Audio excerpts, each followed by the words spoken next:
আপনি কি বিশ্বাস করেন রাতে কেউ নাম ধরে ডাকলে সাড়া দিতে নেই? আপনি কি জানেন পুরনো কালভার্টের নিচে কারা অপেক্ষা করে থাকে? যদি না জানেন তবে আজ জানবেন। হলুদপোতা গ্রামের সেই হাড়হিম করা ঘটনা যা এর আগে কেউ শোনেনি।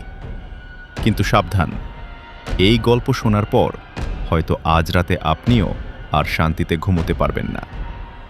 আমি ভুতুরে গ্রাম থেকে বলছি।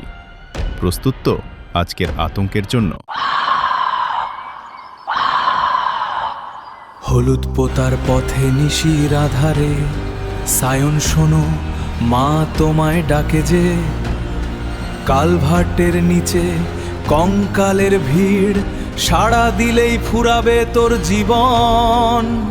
নিশিরাতের ডাকে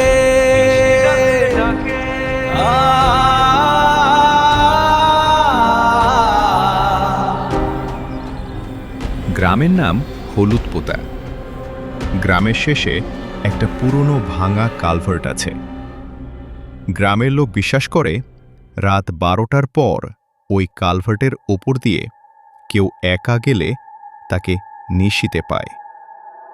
নিশি চেনা মানুষের গলায় নাম ধরে ডাকে, আর একবার সাড়া দিলেই সর্বনাশ। শহর থেকে সায়ন তার বন্ধুর বিয়েতে এই গ্রামে এসেছে। সে এসব বিশ্বাস করে না। এক রাতে বন্ধুর বাড়ি থেকে নিজের লজিংয়ে ফেরার সময় তাকে ওই ক্যালভার্ট পার হতে হয়। হঠাৎ সে শুনতে পায় তার মা তাকে পেছন থেকে ডাকছে, সায়ন, একটু দাঁড়া বাবা, অত জোরে হাঁটছিস কেন?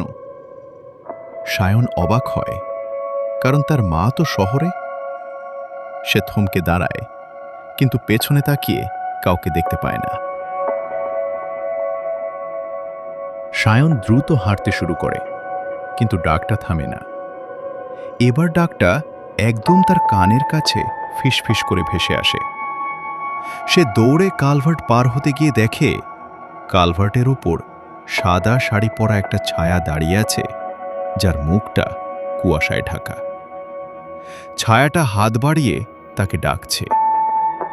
সায়ন ভয় পেয়ে হোঁচট খেয়ে পড়ে যায় এবং তার মোবাইলটা কালভার্টের নিচে পড়ে যায়। টর্চের আলোয় সে নিচে তাকাতেই দেখে কালভার্টের নিচে অগুনতি কঙ্কাল পড়ে আছে, যারা এর আগে ওই ডাকে সাড়া দিয়েছিল। সায়ন কোনোমতে প্রাণ হাতে নিয়ে গ্রামে ফিরে আসে।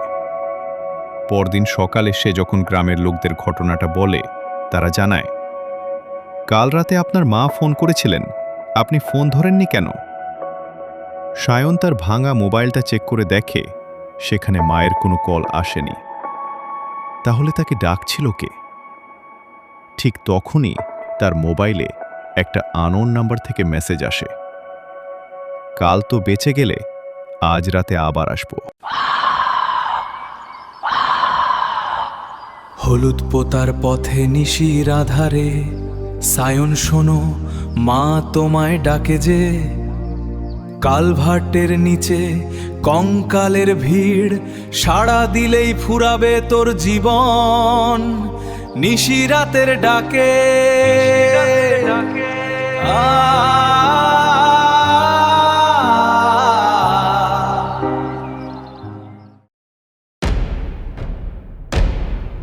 কে জানে, আজ রাতে হয়তো আপনার জানলার বাইরেও কেউ আপনার চেনা গলায় ডাকছে। ভুল করেও সাড়া দেবেন না। আজকের গল্পটি কেমন লাগলো কমেন্টে জানান। আর এই ধরনের আরও গা ছমছমে গল্প পেতে সাবস্ক্রাইব করুন আপনার প্রিয় চ্যানেল ভুতুরে গ্রাম। সাবধানে থাকবেন, কারণ অন্ধকার সব সময় আপনার পিছু নেয়।